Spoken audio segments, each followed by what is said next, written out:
देख रहे हैं द फुलझड़ी और मैं श्रुति। किसने सोचा था कि सन 1870 के दशक में Mumbai mutual life insurance society नाम की कंपनी आगे चलकर देश की सबसे बड़ी जीवन बीमा कंपनी बनेगी। आजादी से पहले पूरी तरह से स्वदेशी कंपनी की स्थापना देशभक्ति की भावना को लेकर हुआ था। जब देश आजाद हुआ तो सन 1956 में जवाहरलाल नेहरू की सरकार में एक एक्ट आया जो संसद में पेश हुआ और पास हो गया। इस एक्ट का नाम था लाइफ इंश्योरेंस कॉर्पोरेशन एक्ट। इस एक्ट के पास होने के बाद 1 सितंबर सन 1956 को भारतीय जीवन बीमा नाम की कंपनी बनी। 1956 से देश की अर्थव्यवस्था के साथ ही साथ बीमा के क्षेत्र में भी कई चीजें बदलती गई। कई प्राइवेट बीमा कंपनी खड़ी हुई, लेकिन वे इस सरकारी कंपनी को नहीं पछाड़ पाई। इन दिनों एक खबर खूब चर्चा में है कि सरकार LIC की 25% हिस्सेदारी बेचना चाहती है और इसके साथ ही LIC का IPO भी खूब चर्चा में है। पहले बात करते हैं सन 1956 से अब तक LIC सरकार के लिए फायदेमंद साबित हुई या नुकसानदेह, क्योंकि सरकार द्वारा LIC की हिस्सेदारी बेचने का विरोध का उत्तर भी इसी में छिपा है।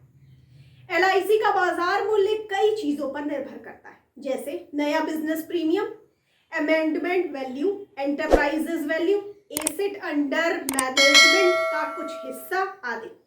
अगर LIC के पिछले 60 सालों का इतिहास देखा जाए तो इसका सफर शानदार रहा है और यह भारत सरकार के लिए एक दुधारू गाय की तरह साबित हुई है।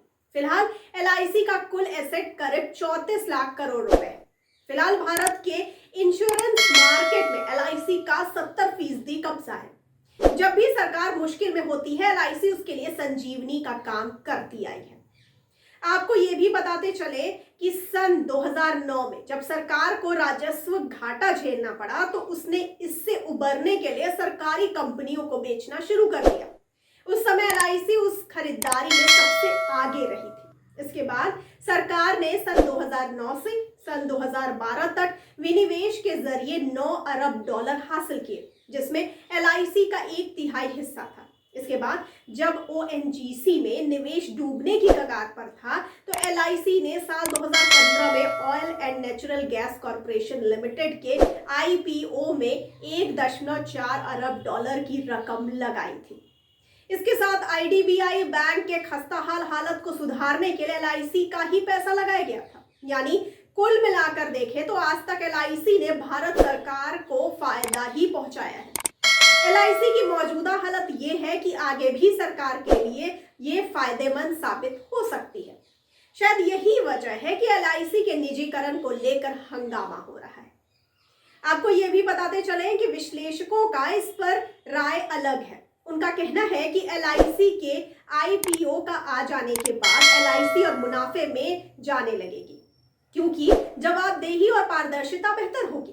कंपनी में अच्छे प्रोफेशनल लोग आएंगे तो इसकी ग्रोथ और तेजी से होने लगेगी और LIC के IPO से पूरे बीमा उद्योग को फायदा होगा, क्योंकि इससे विदेशी पूंजी के ज्यादा आकर्षित होने की संभावना है। पिछले लंबे समय से LIC के कर्मचारियों की ओर से LIC के निजीकरण को लेकर हालिया सवाल खड़े किए जा रहे हैं। जी हाँ, जबकि सार्वजनिक कंपनी के मामलों में सभी निर्णायक अंतिम निर्णय सरकार के ही होते हैं। इसे हम स्टेट बैंक ऑफ इंडिया और पंजाब नेशनल बैंक जैसे सरकारी बैंकों के उदाहरण से समझ सकते हैं। स्टॉक मार्केट में लिस्टिंग के बाद स्टेट बैंक ऑफ इंडिया में आज की तारीख में सरकार की हिस्सेदारी 56.92% है, जबकि बैंक के 5% शेयर आम जनता के पास है।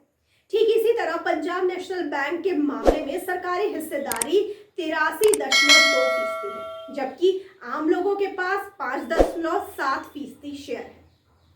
अब बात करते हैं LIC लोगों के बीच इतनी प्रसिद्ध क्यों है। सरकारी कंपनी होने के बावजूद LIC का कार्य प्रबंधन क्षमता इतनी तेज है कि लोगों को इससे बेहतर कोई विकल्प नजर ही नहीं आता है। इसके साथ ही LIC सभी आयु वर्ग के लोगों के लिए अपनी बीमा पॉलिसी लाती है। तो आपका इस पे क्या कहना है, हमें कमेंट करके जरूर बताइए और साथ ही साथ हमारे चैनल को लाइक, सब्सक्राइब और शेयर करना ना भूलिए। धन्यवाद।